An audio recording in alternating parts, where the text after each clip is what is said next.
Olá, está no ar o Câmara em Pauta, o programa que traz as principais discussões que movimentaram o Legislativo paulistano durante a semana.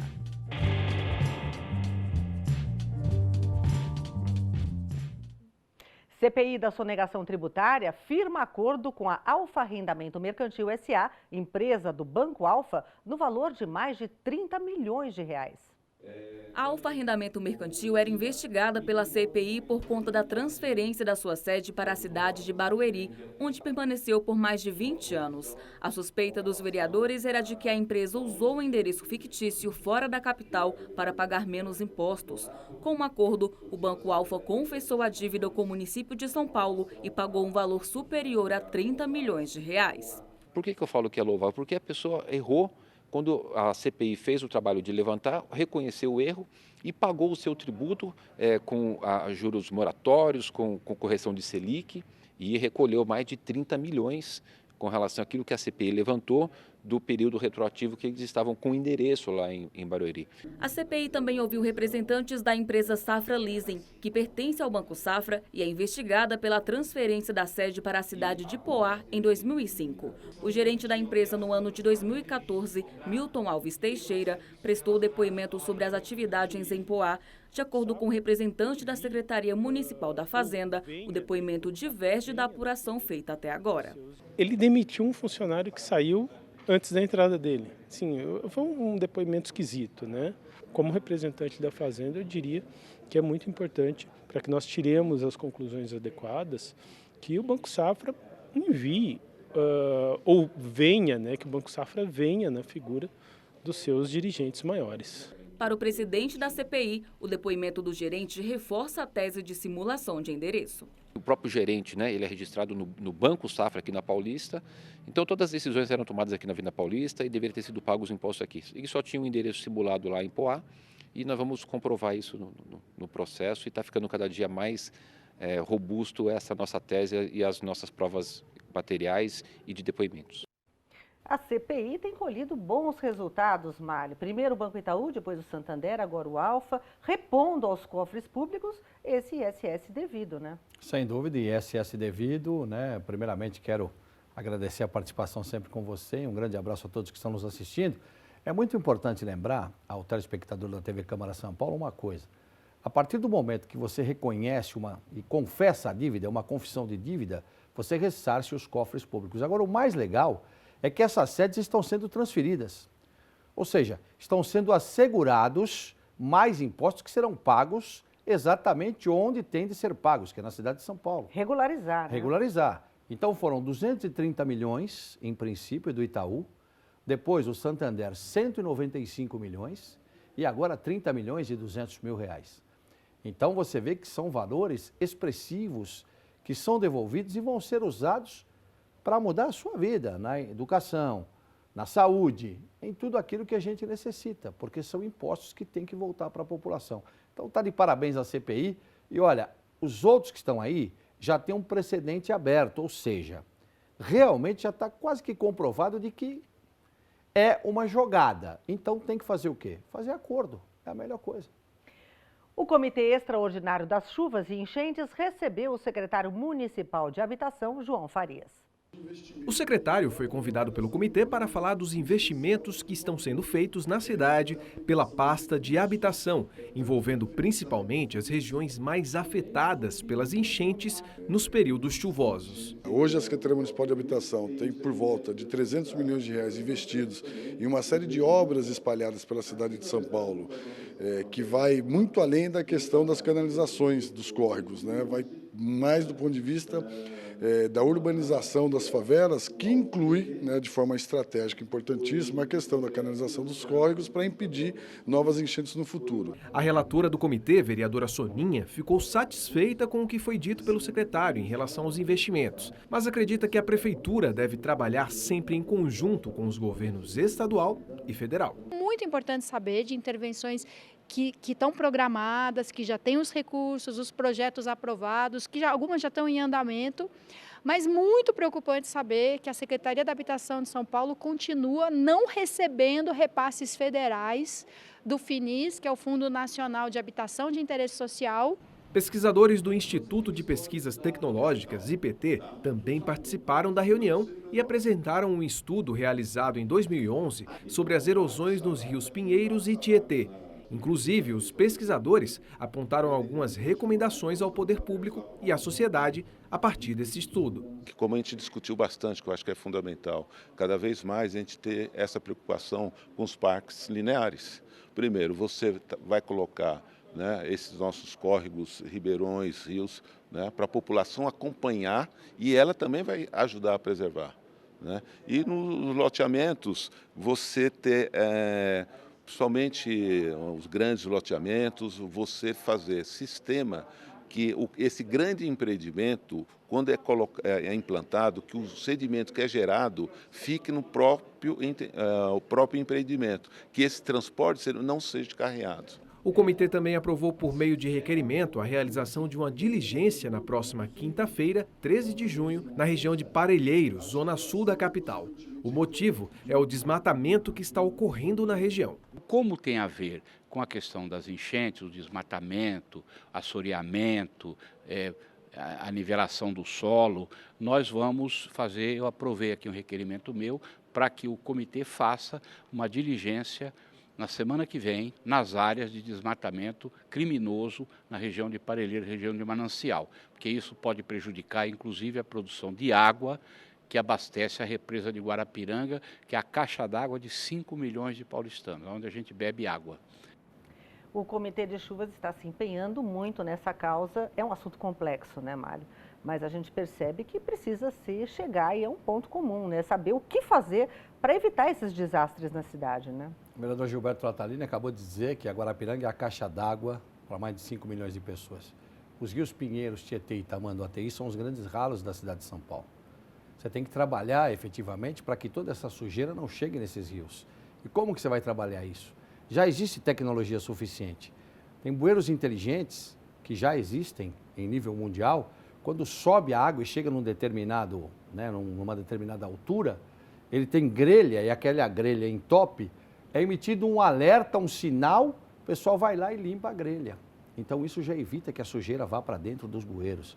Tem o concreto poroso, que é tão importante. Tem os piscinões, então já tem tecnologia. Agora, é preciso não desmatar. Eu me lembro que em São Paulo, onde você ia, sempre tinha 2, 3, 4, 5, 6 campos de futebol. O que acontecia? A água caía no campo de futebol, a própria terra ficava com essa água. Ela fazia a retenção natural das águas. Né? Agora não, é tudo asfalto, é tudo concreto, né? Então fica complicado realmente numa cidade como São Paulo. Agora, o que o comitê está fazendo é muito importante, ouvindo todos os lados para conseguir minimizar pelo menos toda essa situação de enchentes e tudo mais. A Comissão de Finanças e Orçamento da Câmara instalou na quarta-feira a subcomissão do Plano Municipal de Cultura. A subcomissão foi instalada com a eleição da vereadora Soninha como presidente. A intenção é aprimorar o orçamento da cultura. Já tem uma discrepância assim, básica entre o que é orçado e o que é executado. Então, quando a gente compara a proposta orçamentária para 2020, não pode olhar só o que tinha sido proposto, mas o que realmente foi executado e tomar isso como base. Foi suficiente? Precisa de mais de menos? Aí vem o como isso é executado. Aí tem uma demanda básica, fundamental, sobre a regionalização do gasto. Quer dizer, as duas coisas. A regionalização do gasto, quer dizer, garantir uma cobertura de política cultural para a cidade toda e a transparência da regionalização. 5 requerimentos de autoria do vereador Alessandro Guedes foram aprovados na subcomissão. A meta que foi estabelecida pelo prefeito relacionada à cultura, como é que está essa execução orçamentária, quem são os vencedores dos editais que executam esse orçamento, se a periferia tem sido contemplada. Foi nesse conjunto como um todo que a gente fez diversos requerimentos hoje para que o Executivo possa nos responder. Movimentos culturais participaram da reunião, questionando o congelamento de recursos por parte do Executivo. Estamos 2 anos trabalhando para ter esse recurso para o Forró Pé de Serra no município de São Paulo, mas não conseguimos executar, né? Em seguida, a Comissão de Finanças e Orçamento realizou a reunião ordinária, onde foi aprovado o parecer favorável ao projeto de autoria do vereador Toninho Vespoli, do PSOL, incluindo no calendário do município, anualmente na semana de 8 de março, a mobilização e conscientização de alunos do ensino fundamental sobre a importância da Lei Maria da Penha. Através desses jovens, eles vão levar informação para dentro de casa, eles vão instruir os próprios pais para que não cometam esse tipo de crime, para que o pai respeite a mãe, para que a mãe, quando for violentada, ela possa denunciar. O trabalho da Comissão de Finanças essa semana é muito pertinente essa subcomissão da cultura, porque realmente, né, é importante que a cultura chegue em todos os pontos da cidade e que traga realmente benefícios para a população como um todo, né? Olha, na maioria das audiências públicas, né, que a gente percebe aqui na Câmara Municipal de São Paulo, os movimentos de cultura comparecem e reclamam efetivamente de congelamento, de falta de verbas, de redução de verbas. Então, numa cidade como São Paulo, que tem uma riqueza cultural extraordinária, principalmente na periferia, o que fazer? A Câmara Municipal toma a atitude certa. Vamos fazer o seguinte, vamos criar uma subcomissão só para tratar desse assunto. E dentro de onde? Da Comissão de Finanças e Orçamento, que é a responsável efetivamente por todo o orçamento da cidade de São Paulo. Então, muito importante. E essa outra questão relacionada também à Lei Maria da Penha é fundamental na matéria, porque é preciso conhecer cada vez mais. Nós tivemos a oportunidade de ter aqui a dona Maria da Penha na Câmara Municipal, fiz uma entrevista com ela que está bem guardadinha. Então é muito importante os jovens tomarem conhecimento de tudo isso. Importante é a Câmara fazendo o seu papel. Né? Assunto sério que não pode ser esquecido Sem jamais. dúvida, né? jamais. Câmara Municipal recebe o lançamento dos Planos Regionais de Educação, que definem metas para garantir a qualidade da educação básica na cidade. Com a presença do secretário municipal de Educação, João Cury, dezenas de profissionais de ensino do município conheceram as metas previstas nos planos, que valem para as 13 diretorias regionais de educação da capital. Cury destacou a participação popular na elaboração das estratégias educacionais como maior ganho. Em educação, ninguém mais aguenta decisões de cima para baixo, dentro de gabinetes. E quando você tem os atores que trabalham pela educação, a sociedade civil organizada, debatendo, discutindo, aqueles que conhecem o problema na ponta, no chão da escola, né, construindo políticas públicas, faz muito mais sentido, a chance de dar certo é muito maior. Um dos objetivos dos planos é atender às particularidades de cada região e reduzir as desigualdades no ensino, especialmente nas áreas mais desfavorecidas. Na avaliação do vereador Eliseu Gabriel, essas metas são uma importante ferramenta de educação para a cidade. E esse plano é justamente para melhorar a qualidade do ensino, diminuir as desigualdades entre as várias regiões e tem um papel de gestor, enfim, uma ferramenta de gestão muito importante para todo o sistema da Secretaria de Educação, para as escolas, para as secretarias, para as DREs. Portanto, a preocupação de se estabelecer metas, porque a educação realmente precisa de um planejamento, né, Mário? E você está chamando os atores do movimento, os alunos, as alunas. O seu aluno, como é que é lá na tua escola? Tem carteira lá? Tem goteira? Como é que está a merenda escolar lá?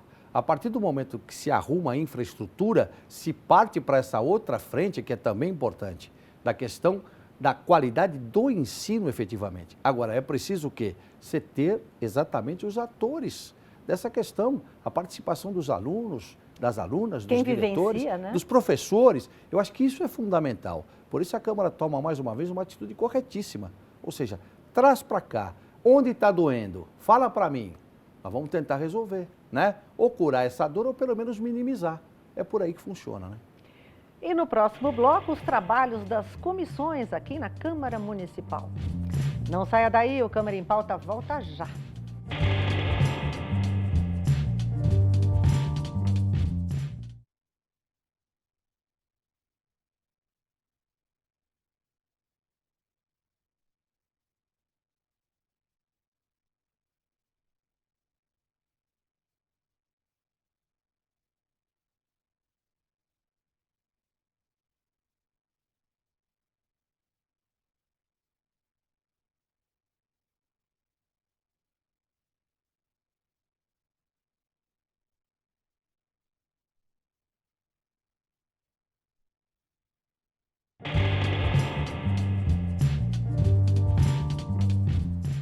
Estamos de volta com o Câmara em Pauta.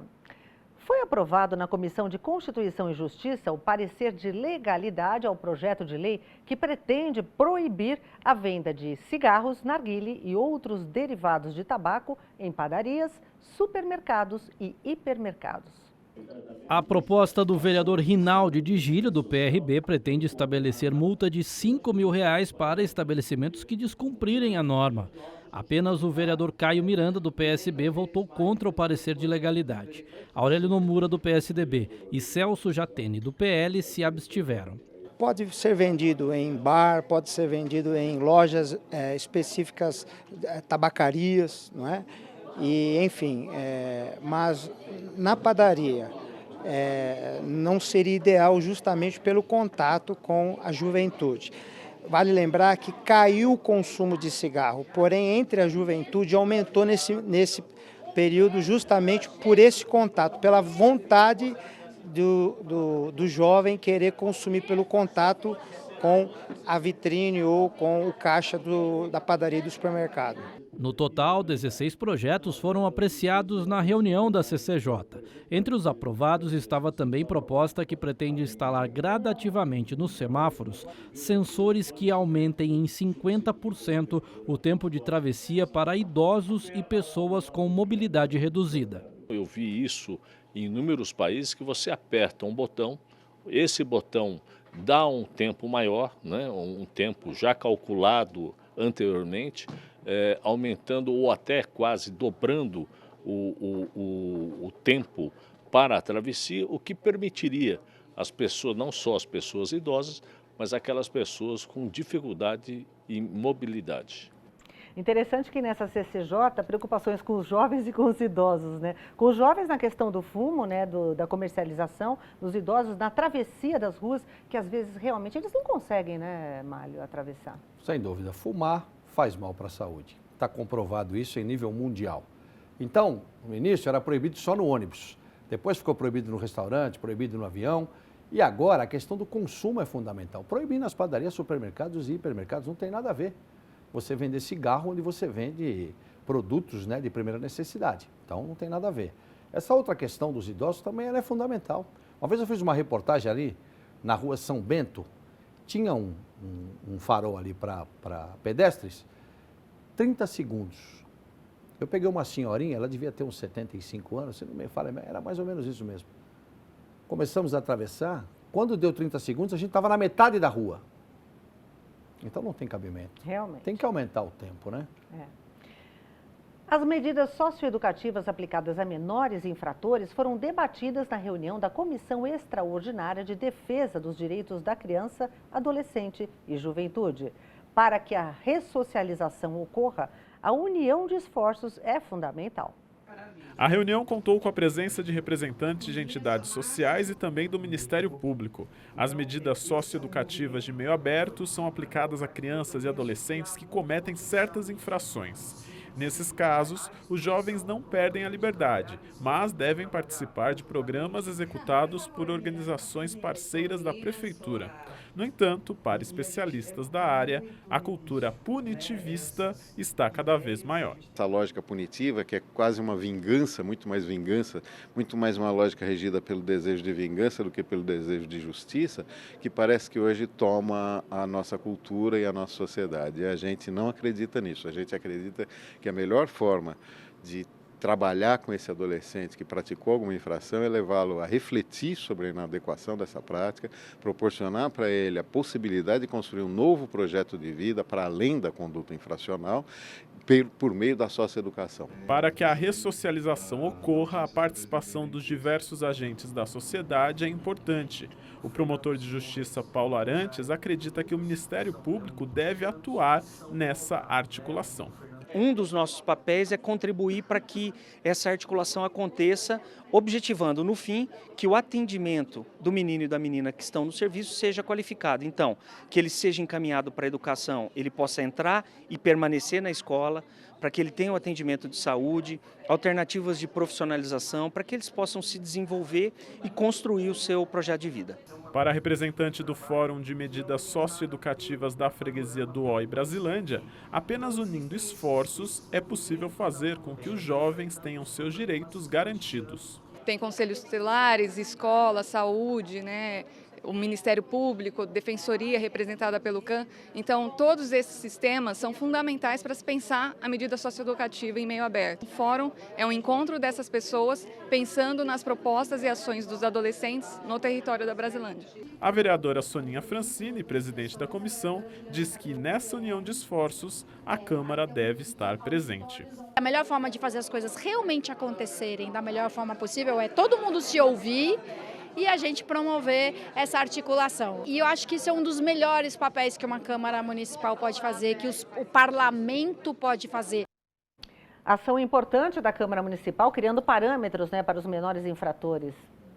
Muito bom, né, Mário? 3 saídas: educação, educação e educação. Se o Estado não dá o subsídio para que ele não volte a cometer qualquer infração que seja, alguém vai dar esse subsídio. E normalmente é o marginal que dá. Foi assim no Rio de Janeiro. Está aqui um tênis, só que eu preciso que você faça um trabalhinho para mim. Você faz? E o menor fazia. Já tinha cometido infração, mas ninguém fez nada, voltou a cometer infração, virou marginal, virou traficante, enfim. E por aí vai. Então, acho que é fundamental isso que a vereadora Soninha falou. O parlamento, veja, os vereadores, o Poder Legislativo, tem tudo a ver com essa situação. É entrar de cabeça nisso para ressocializar. É claro que tem outras coisas que a gente ficaria aqui o programa inteiro debatendo, que é o Estatuto da Criança e do Adolescente, que tem que mudar, mas aí é uma questão para a gente discutir mais para frente. Agora, tá certo, eu acho que o ponto de partida é esse, para a gente tentar arrumar essa situação. A merenda escolar foi o tema de debate nas reuniões da Comissão Permanente de Educação, Cultura e Esportes. Desde o mês passado, a compra de frutas, verduras, legumes e ovos para as creches da cidade é feita de forma descentralizada. O secretário de Educação também esteve presente. Cada centro de educação infantil da rede referenciada agora é responsável pela compra de parte dos alimentos servidos na merenda escolar. O secretário de Educação, João Cury, explicou que o objetivo é melhorar a oferta de alimento para as crianças. Agora você dá o dinheiro e eles podem comprar outras verduras que eventualmente estejam no cardápio e que sejam daquela época, ou frutas daquela época que muitas vezes são mais baratas por conta da sazonalidade. Mas as mudanças não agradaram a todos. O vice-presidente da comissão, vereador Jair Tato, disse que é contra esse novo modelo que já está em vigor. Não é adequada nesse momento, a rede é muito grande e o controle nutricional, que é o que mais pesa para mim nesse momento, ele será muito prejudicado. De acordo com o secretário, a mudança foi feita após uma ampla consulta a diversas entidades da área de educação. Esse movimento ele se originou a pedido das entidades, né? Não foi uma coisa unilateral da própria secretaria. Quando eu entrei na secretaria no começo do ano, as entidades me procuraram e colocaram uma série de problemas que elas estavam vivendo com a questão da entrega das frutas, dos legumes, das verduras e dos ovos. A presidente do Conselho Municipal de Segurança Alimentar também participou da reunião. Para ela, ainda é cedo para saber se a mudança será positiva. A gente não tem como avaliar se isso vai ser positivo ou negativo. O que a gente questiona é ter sido feito sem ter os atores envolvidos e com um embasamento mesmo, né, para que essa mudança fosse feita e também a construção de um plano para acompanhamento disso. O presidente da comissão, vereador Eliseu Gabriel, acredita que a reunião foi produtiva. Agora, os vereadores vão enviar sugestões para melhorar o processo de compra de alimentos.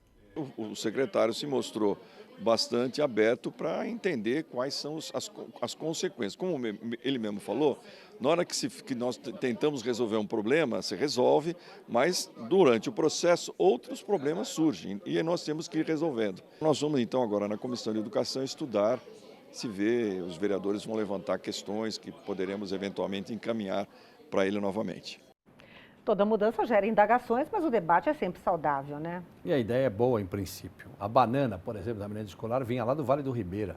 Você imagina a logística para vir lá do Vale do Ribeira até chegar nas escolas aqui. Então estão comprando mais perto das escolas. Agora, tem razão o vereador Jair Tato. Tudo que é novo necessita do quê? Necessita de aprimoramento. É isso que está se buscando e bem falou também o vereador Eliseu Gabriel no final, né?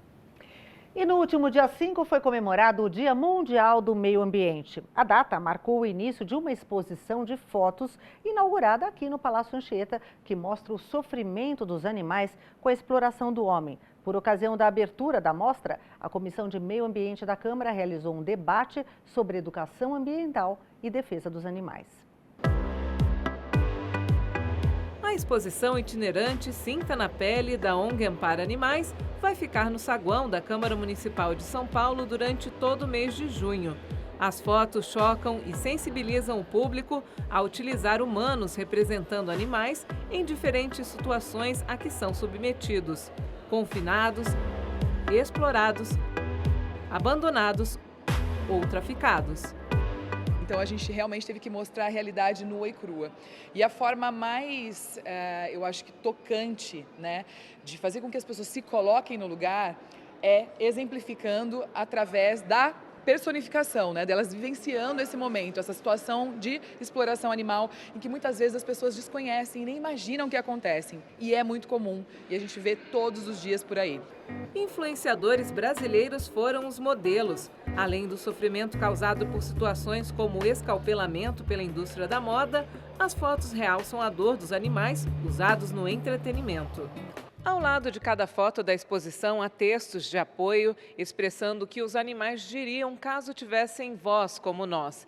Esse, por exemplo, fala sobre rinhas de animais. A rinha de galo, violentados. Não quero brigar, mas me treinaram para ficar assim, feroz e alucinado. Querem me ver machucando e matando. Para isso, fui estimulado desde pequeno a ferir incansavelmente. Eu acredito que a mudança de hábitos, mudança de comportamento do humano em relação a animais encarcerados para entretenimento humano é muito importante que a gente divulgue. Nós temos hoje um PL, um projeto que eu protocolei aqui na casa, proibindo novos zoológicos e novos aquários na cidade de São Paulo. Nós batalhamos por essa bandeira também, por isso que a presidência abriu a Câmara para essa exposição. Em seguida, a comissão realizou um debate sobre o tema. A presidente da Ampara Animal explicou as ações da ONG. Além de campanhas de sensibilização com exposições, a organização promove feiras de doação e castração de cães e gatos e também ampara animais silvestres resgatados do tráfico e em risco de extinção, como a onça pintada. Já o movimento Green Nation se dedica à educação ambiental em redes sociais e em grandes eventos, com o uso de tecnologias para motivar as pessoas de forma lúdica a se tornarem agentes ambientais. A gente tenta sempre, a partir do auxílio da tecnologia, aproximar as pessoas daquele ambiente. A gente montou lá um submarino. Então a pessoa entra dentro de um submarino, fala com o comandante e, através da realidade virtual, ele vai navegar pelos oceanos de Galápagos ao Brasil.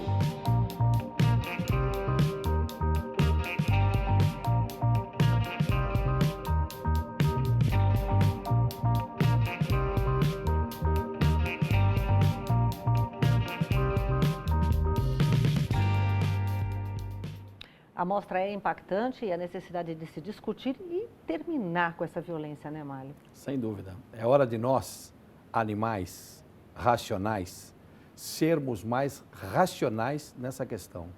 Está faltando. Vamos fazer o meia-culpa, né? Bom, Mário, muito obrigada pela participação nesse Câmara em Pauta e até uma próxima. Muito obrigado a você, muito obrigado ao telespectador da TV Câmara São Paulo. Sempre é um prazer participar. E este foi o resumo dos principais assuntos debatidos esta semana aqui na Câmara Municipal. Se você quiser rever este ou qualquer outro dos nossos programas, acesse saopaulo.sp.leg.br ou as nossas redes sociais. Obrigada pela companhia, TV Câmara São Paulo. Assista, fique sabendo.